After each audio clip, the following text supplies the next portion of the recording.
ஆக்சுவலாக எதிர்பார்ப்பு பெருசாக தான் இருந்துச்சு. பட் லவ் மேரேஜ் அவங்க. அது இங்கேயே டிசப்பாயின்மெண்ட் ஆயிடுச்சு அப்படின்னு தெரியுது. ஆக்சுவலாக வந்து அவங்க கம்யூனிட்டி வந்து Jain community, we are from Muslim. கோலம் போடுறதுன்றது எனக்கு ரொம்ப ஆசை. பட் எனக்கு தெரியாது, எங்களுக்கு அது போடக்கூடாதுன்றதுனால. ஆனால் போடுறவங்கள பார்த்து ரொம்ப அட்மையர் பண்ணுவேன். சரி இவங்களாவது கோலம் போடுவாங்க அப்படின்னு பார்த்தா சாக் பீஸ் வச்சு போடுவாங்க. ஃபுட்டு அப்படின்னும் போது உங்கள் வெஜ்ஜு, நான் நான்வெஜ்ஜு.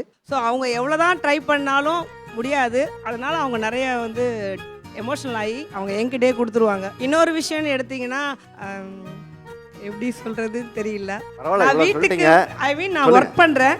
நான் ஒர்க் பண்ணிவிட்டு வீட்டுக்கு வந்தால் எனக்கு ஒரு டம்ளர் காஃபி கொடுத்து அப்படியே எனக்கு சர்வ் பண்ண மாட்டாங்களான்ற அந்த நிறைய எதிர்பார்ப்புகள் இருக்குது. லீவ் டைமில் நம்ம இருக்கும்போது நம்மளுக்கு பிரேக்ஃபாஸ்ட் செஞ்சு கொடுக்க மாட்டாங்களான்னு அது ஒரு ஆசை எல்லாருக்கும் இருக்கிறது தானே. எல்லாருக்கும் என்னத்தை சாப்பிட்றீங்க, ஃபேன் போட்டுமா, ஏசி போட்டுமா, கொஞ்சம் ரிலாக்ஸ் பண்ணுங்களேன், நான் சமைக்கிறேன், நிறைய இருக்குது. அது ஏக்க தெரியுது கண்ணில்.